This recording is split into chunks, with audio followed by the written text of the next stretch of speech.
Nos reencontramos aqui na Caverna do Morcego, nosso podcast do coração, mas hoje num tipo de episódio um pouco diferente, inclusive um episódio sem roteiro nenhum, onde é mais um episódio de conversa com vocês, tá bom? É um episódio onde eu vou tentar trocar uma ideia aqui, vai ser um episódio breve, tá? Eu não vou ficar me estendendo muito aqui, mas trocar uma ideia sobre os passos que a gente vai dar na Caverna do Morcego, mas também abrindo aí a caixa de perguntas que as próprias redes agora, né, as plataformas, principalmente o Spotify, tem de perguntas ao lançar o episódio. Então vocês vão poder responder por aqui mesmo para facilitar um pouco esse contato. Eu acredito que aqui seja uma rede, uma forma da gente se comunicar um pouco melhor com isso, onde vocês podem ver gravado, podem comentar depois, meses, anos depois, e a gente vai conseguir ter acesso a esse material para a gente trazer os próximos passos da própria Caverna do Morcego, beleza? Então, a gente vai fazer aquele corte para abertura rápida de sempre e já já a gente volta para trocar uma ideia sobre o que foi esse ano da Caverna do Morcego e os próximos passos. Mesmo o ano não tendo acabado, agora a gente está no momento onde a gente já está indo para outros planos, então bora trocar essa ideia.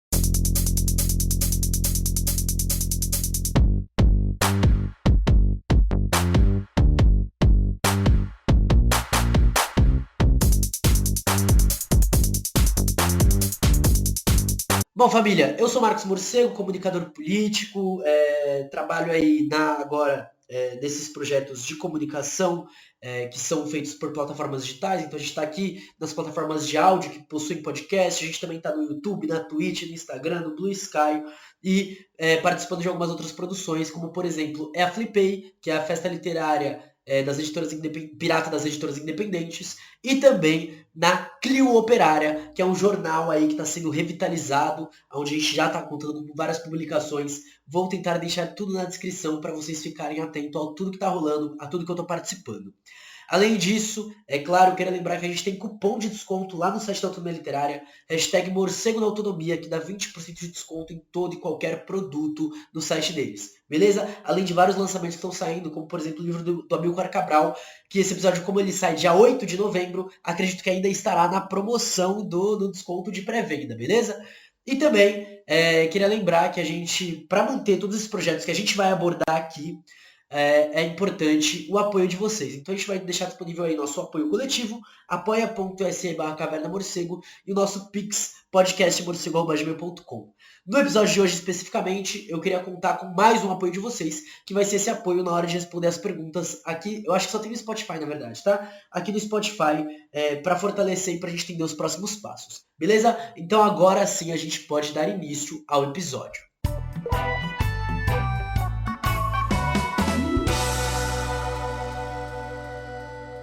É até difícil achar um ponto de partida para o que eu quero falar hoje, porque são muitas coisas que inclusive mudaram do começo do ano para esse ano, mas a ideia um pouco é falar dos projetos que a gente está trabalhando aqui e relacionar um pouco de trabalho, vida pessoal e militância para a gente trazer o impacto e o que a gente construiu esse ano e o que a gente quer construir no próximo ano, beleza? O ano começa, então, seguindo as leituras que a gente já vinha fazendo sobre libertação. Então a gente fez uma trilha de ler Florestan Fernandes, Abdias Nascimento, Paulo Freire, Angela Davis. A gente trouxe algumas coisas, né, transversalmente, da própria Lélia Gonzalez, e agora nos concentramos na Rosa Luxemburgo. Mas a Rosa Luxemburgo a gente vai colocar para o próximo passo. Também lemos Franz Fanon. É verdade, também lemos Franz Fanon. E teve Emma Goldman no meio, alguma coisa assim também rolou no meio. Essa fase que durou do ano passado até esse ano, hein, é isso, a gente não marca o ano a partir de dezembro, tá, na caverna, a gente marca conforme for rolando e a gente encerrar os assuntos. Quando a gente trabalhou com esses autores, a ideia era um pouco alimentar essa perspectiva de liberdade, alimentar um pouco essa possibilidade de transformação social. Principalmente porque esses autores falavam sobre contextos de colonização e a gente passava de forma permanente e dual acontecimentos, a nível de tentativa de invasão neocolonial ou neocolonial, né? Como é o caso de Israel invadindo a Palestina e tentando exterminar todo um povo, praticando um genocídio, e de outro, o genocídio que a gente tem, né, como diz Abdias Nascimento, por exemplo, o genocídio brasileiro, que é um genocídio das pessoas pretas, indígenas, trans, mulheres, enfim, de todas as minorias sociais que existem aqui no país, sempre tentando alimentar, é claro, uma captura, por um lado, dessa representatividade pelo capital e, por outro, exterminando certos corpos para manter tanto a estabilidade, para manter o poder, para manter o controle, né, numa tentativa de dar o próprio sistema se enviesar nessas contradições para que a gente se sinta recuado, com dificuldade de enfrentar. Enfim, todos esses elementos acontecem e ainda estão acontecendo. Então, a gente marcou na Caverna do Morcego essa tentativa de, no YouTube, nesses vídeos, nessas lives que a gente fazia de leitura e discussão, marcadamente colocar que a gente estava do lado da liberdade, que a gente estava do lado da luta social, da luta por libertação e emancipação, da luta por autonomia, e não num nível onde a gente olha e fala, queremos ganhar bem, queremos viver bem no capitalismo. Muito pelo contrário, mas colocando enfaticamente o fim do sistema como o objetivo máximo daquilo que a gente estava pautando. Beleza? É disso que a gente parte. Também, no começo desse ano, a gente começa uma nova série de vídeos para o YouTube, dessa vez de vídeos mais curtos, onde a gente trabalha com a lei de drogas, também de uma perspectiva da liberdade.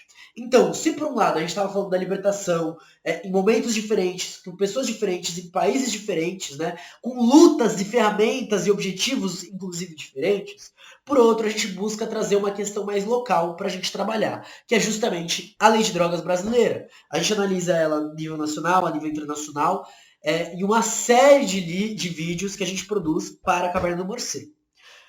No YouTube também. Lembrando que um pouco antes disso a gente trabalhou levemente com a questão da polícia e com a questão penal, né, com a questão das prisões. Porém, são temas que serão aprofundados posteriormente, então a gente vai colocar eles um pouquinho de fora do debate de hoje. E aí a gente buscou, então, resgatar um pouco dessa questão que a gente já trabalhava de abolicionismo penal, de desmilitarização da polícia, mas olhando por uma perspectiva da questão da lei de drogas, tá? Esse era o nosso ponto principal. A gente falou sobre luta antimanicomial, a gente falou sobre SUS, a gente falou sobre o Sistema Universal de Assistência Social, a gente falou sobre segurança pública, mas ainda tendo como base, ponto de partida, a lei de drogas. Também marca essa fase de começo do ano da Caverna do Morcego e marca também o surgimento de um novo projeto, né? Ali que marca esse novo projeto que a gente tenta trazer, onde a gente utiliza um livro específico para isso. Tem vários livros na sequência. Inclusive, queria agradecer aqui não só as editoras, mas as pessoas que fazem os contatos das editoras e com as editoras. Então, por exemplo, no abolicionismo penal, a gente vai dar passos que só foram possíveis graças a Flávia Saviani, camarada do coração. Mas também passos que só foram possíveis porque a editora se disponibilizou e falou, beleza, iremos te mandar um livro. A gente já vai falar sobre isso. Tá? Então, nesse primeiro momento, a gente teve Boitempo, a gente teve Grupo Editorial Record, a gente teve Autonomia Literária, Expressão Popular, Vedeta, Ubu, a gente teve Elefante, Funilaria, Perspectiva, Sob Influência. Eu nem deveria estar citando Contra a Corrente, eu nem deveria estar citando porque são inúmeras editoras, Lavra Palavra, que possibilitaram a gente chegar onde a gente chegou. Terra Sem Amos, né? Então, beleza. Isso é pro YouTube. No nível do podcast, a gente passou pela terceira temporada da Caverna, que a gente teve menos entrevistas, e eu acredito que isso vai ser um caráter permanente, está sendo muito difícil alinhar horários, realmente, né? A gente está vivendo uma situação muito X do capitalismo, onde é difícil, inclusive, ter tempo, tá? Mas a gente tem aqui uma coisa interessante, que foi uma produção voltada para a América Latina. Então, a gente vinha de episódios onde a gente discutia questões particulares, então de grupos particulares, e questões a nível nacional e global. A gente sempre trazia muito essa relação e tudo. Porém, eu decidi, na Caverna do Morcego, dar uma virada que eu achei muito necessária de precisamos olhar para a América Latina. O Brasil não é um país do Ocidente. E a gente não quer que ele se proponha a ser. Ele é um país que a gente vai demarcar na Caverna do Morcego como alguém que produz, né, sociologicamente certas coisas do sul global. E toda a América Latina, inclusive a América Central, e a gente vai colocar até o México em certa forma nisso, fazem parte dessa nova trilha que a gente buscou trazer, beleza? E aí surgem coisas interessantes, porque a gente começa a trabalhar com questões para além da questão que eu trabalho, que é muito voltada para a negritude. Mas a gente se aprofunda das questões indígenas. Inclusive, se vocês forem olhar aqui no nosso podcast mesmo, a gente tem produção com o Coletivo Aimará, coletivo é um coletivo da Bolívia, que é o coletivo La Curva, de uma galera muito pesada da Bolívia. Então a gente vai trabalhar com. E tudo começa no final da segunda temporada, né? Quando a gente trabalha com Martim Baró. Mas também é um momento no qual eu estou muito mais próximo de uma militância territorial, que é onde eu estou localizado hoje, né? Onde a gente começa a debater as questões da terra e do território. E aí, quando você olha para a história da América Latina, principalmente para a história de lutas contra a colonização, de lutas contra o capitalismo, a gente vê que essas marcações são fundamentais para a gente chegar nas lutas que a gente tem hoje em dia.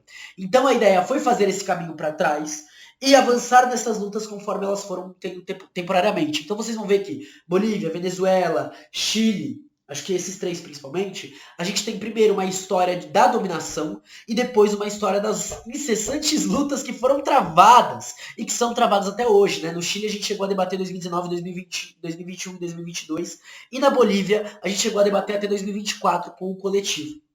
Então, surgem coisas interessantes que permitem um avanço que, para mim, Marcos Morcego, e para o Projeto Caverna do Morcego, parecem cruciais. Apesar de eu entender que debater essas coisas traria menos público, eu acredito que a gente conseguiu desenvolver melhor certas questões que ainda estavam mal resolvidas nos episódios que a gente produzia sobre social-democracia, sobre neoliberalismo, sobre ditadura, e agora a gente conseguiu, sobre fascismo, a gente conseguiu amarrar isso a partir de eventos práticos, de realizações práticas, de lutas práticas. A gente uniu aquilo que é teórico com aquilo que é prático, beleza? E essa é uma coisa muito interessante. E soma-se a isso, né, como a militância, eu não vou me aprofundar aqui, porque eu acho que tem certas coisas que não merecem ser ditas e não podem ser ditas, né? E não merecem ser ditas numa questão de vocês não merecem saber, mas uma questão de existem segredos que devem permanecer segredos. E, de outro lado, saiu meu livro, Por uma Implosão da Sociologia, não poderia deixar de falar dele aqui, muito obrigado, editora Terra Sem Anos, que é um livro que acaba marcando muito,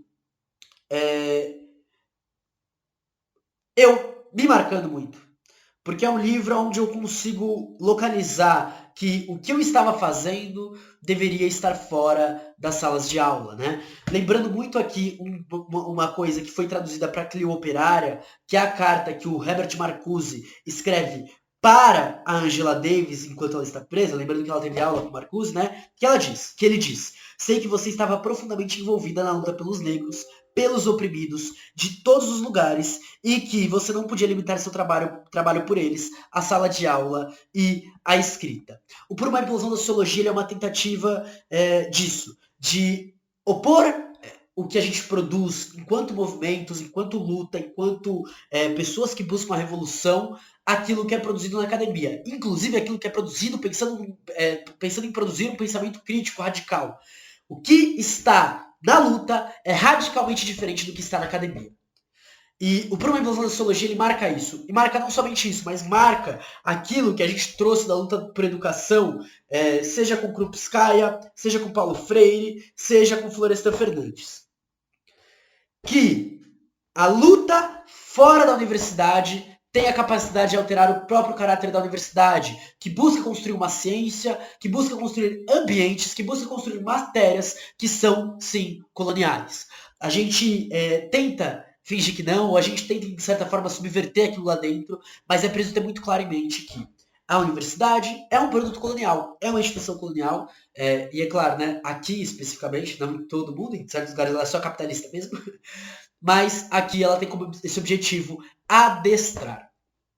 Então, o Por uma Implosão da Sociologia, ele marca muito isso, mas também marca o próprio pensamento sociológico, onde eu vou localizar a matriz da importância do pensamento sociológico também fora da universidade. A gente sabe que a pesquisa, as ferramentas que são disponibilizadas, o acesso a livros, a textos, a discussões que acontecem na universidade são muito ímpares. Inclusive, foram diferentes para minha formação, foram coisas que me marcaram. Porém, eu entendo que, por mais marcantes que eles sejam, ali não nasce nada. Ali não é o início de nada. A produção criativa, a produção revolucionária, a produção de implosão está localizada fora dali. E é o momento que o meu livro dialoga diretamente com o que a gente fala sobre as revoltas latino-americanas na Caverna do Morcego.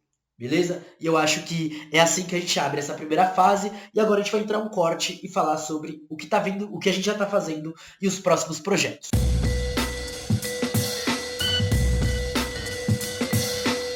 Bom, Eu gostaria de começar falando do primeiro projeto que veio de uma forma nova, que é o projeto Com o Amaury Gonzo, Alô, 3 vezes Crise, Crise, Crise, Crise, aonde ele está me apresentando um novo mundo realmente, assim, de coisas que eu não sabia, onde a gente está assistindo lá no YouTube, ao vivo, tá? E na Twitch, o documentário os documentários do Adam Curtis. A gente passou pelo Trauma Zone, que foi um documentário sobre o fim da União Soviética, tá tudo salvo, tá, gente? E a gente recentemente terminou o Hypernormalization, que inclusive é um documentário que já colocava que o Trump ia ganhar em 2016. Então a gente está entrando no mundo do Adam Curtis, que é um mundo que dialoga muito com aquilo que é colocado pelo Mark Fisher em Realismo Capitalista, livro pela autonomia, que tem cupom de desconto aí, como a gente já disse, né? Só que é onde ele começa a questionar e mostrar com gravações que às vezes você olha e fala, nossa, isso daí é coisa de conspiração. E aí você vê a gravação da galera assumindo que fez aquilo. Mas de colocar em perspectiva, de mostrar pra gente, de clarificar o porquê a gente chegou onde a gente chegou. O porquê está acontecendo o que está acontecendo. E colocar em questionamento. A gente vai deixar isso continuar sendo do jeito que tá? Então, é um projeto que ele vem de uma outra mão, tá? Num outro debate, mas é um debate que ele olha e fala, gente, ó, isso é uma constante, tem um projeto, tem muitas mãos envolvidas nisso, isso acontece por causa disso, ou pelo menos isso é um dos fatores pelos quais isso acontece. E ele quer chegar nesse momento de a gente não consegue mais acreditar em novos mundos, a gente não consegue acreditar em novas realizações, a gente não consegue fazer coisas diferentes. E principalmente quando a gente vê Trump sendo reeleito, um governo Lula totalmente tímido, omisso e ferrando muita gente, a gente vê a reeleição do Nunes, mas também a gente vê um avanço militar, policial, do latifúndio, da educação, sobre as periferias, sobre as favelas, sobre os quilombos, as aldeias, os assentamentos, sobre a nossa vida, a nossa imaginação, a nossa criatividade. A todo momento eles estão tentando reprimir a gente a ponto da gente se encaixotar no que a sociedade pede e ficar não só no nível de aceitação, mas no nível de desesperança e de falta de criar. E por isso, eu começo por isso, né? Porque agora a gente também começou uma leitura, inclusive a gente só leu duas vezes, então tem muita coisa pra gente debater. O livro do Hernan Olvinha, publicado pela Boitempo, com a Fundação Rosa Luxemburgo. Salve pra vocês, Boitempo. Salve Rosa Luxemburgo. Que é o livro Rosa Luxemburgo e a Reinvenção Política, onde o Hernan Vinha resgata Rosa Luxemburgo e bate a teoria dela com os movimentos sociais, principalmente indígenas, do meio ambiente e feministas que a gente tem na América Latina hoje. E para mim isso é um ponto crucial. Se por um lado a gente questiona a gente não vai conseguir criar algo novo, por outro a gente coloca, vamos debater a reinvenção política. São coisas com diálogo total. Isso é uma das coisas que eu me comprometi a fazer com a Caverna do Morcego desde 2022, né? No começo eu tava muito perdido ainda, quando a gente começa em 2020. Pô, foram 4 anos de trajetória, gente. Tô muito feliz com isso. E aí hoje a gente começa a conectar esses pontos. Mas não só isso. No próprio podcast, a gente vai passar por uma transformação. A gente vai continuar debatendo a América Latina, a gente vai continuar debatendo o Sul Global, na verdade, a gente vai até dar uma expansão nesse sentido. Mas a gente vai debater uma outra chave, não só nos movimentos de luta e de superação, mas a gente vai debater inclusive teóricos, militantes, a gente vai debater momentos mais focados aonde esses momentos de pensar e refletir, trazer um que a gente chama de pensamento social, aliado à prática, ou seja, produzindo a prática revolucionária. É isso que a gente vai trazer, até para aproximar daquilo que a gente quer trabalhar com o Brasil mais para frente, né? Então a gente vai trazer Mariátegui, a gente vai trazer Hausbeck, a gente vai trazer Vânia Bambirra, a gente vai trazer muita coisa boa, beleza? Isso é um ponto extremamente interessante e importante para esse próximo passo da Caverna do Morcego. E aí entra o momento no qual eu acho que é mais uma abertura para vocês. Que é o momento onde a gente surge com várias perguntas. E perguntas que eu sei que aqui tem muita gente que vai ajudar. Então, as perguntas são as seguintes, tá? E sendo bem franco com elas.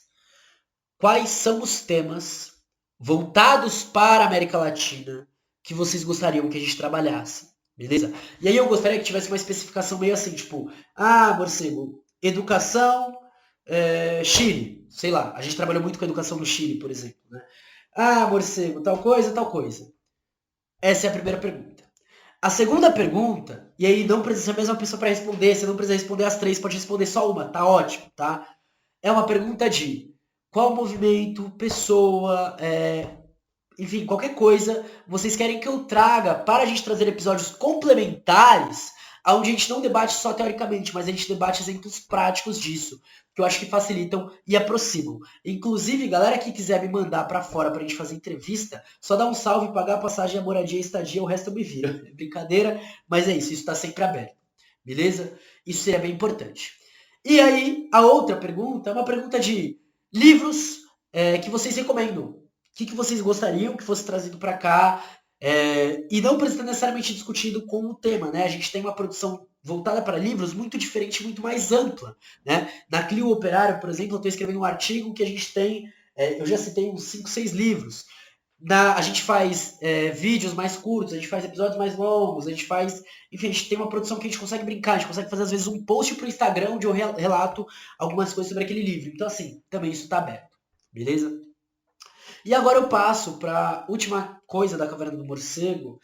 Como eu falei, é um episódio que tem o intuito de ser pequeno, que a gente entra também numa outra fase, uma nova temporada para discutir a questão da lei de drogas, onde a gente deixa de discutir a lei de drogas. A gente passa a discutir a história do proibicionismo e a história das drogas, tá?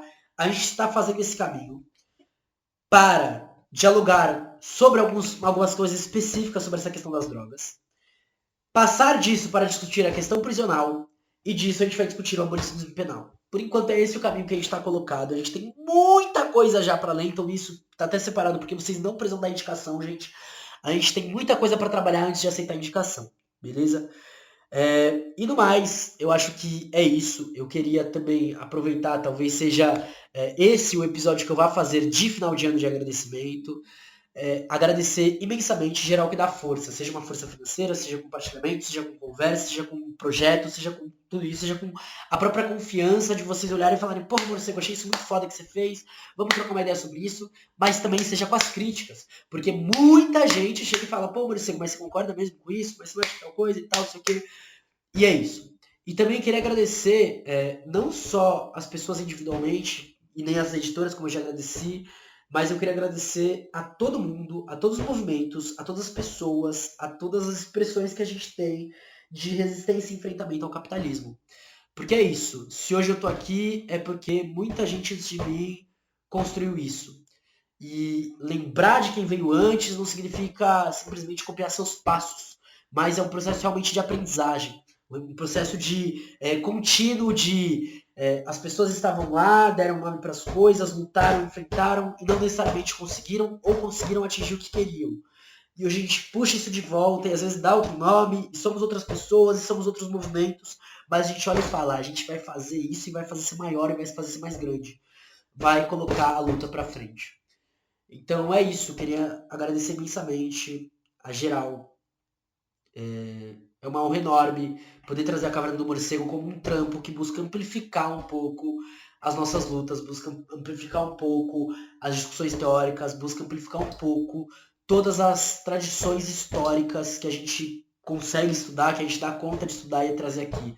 Mas também agradecer pela oportunidade, pela possibilidade de trazer enquanto trampo, obviamente, um resgate que permite a gente amplificar nossos horizontes. Beleza? Eu acho que é por aqui que a gente encerra e a gente se vê aí nos próximos projetos, nos próximos debates, nas próximas lutas, nos próximos enfrentamentos, nos próximos eventos. É só dar um salve, tamo aí pra isso, tá? Eu vou deixar então as perguntas no Spotify, mas eu vou deixar meu e-mail, lembra gente, meu e-mail tá aí, é o mesmo do Pix, pra vocês caso queiram mandar alguma coisa pra gente, beleza? Até mais, um grande beijo, tchau!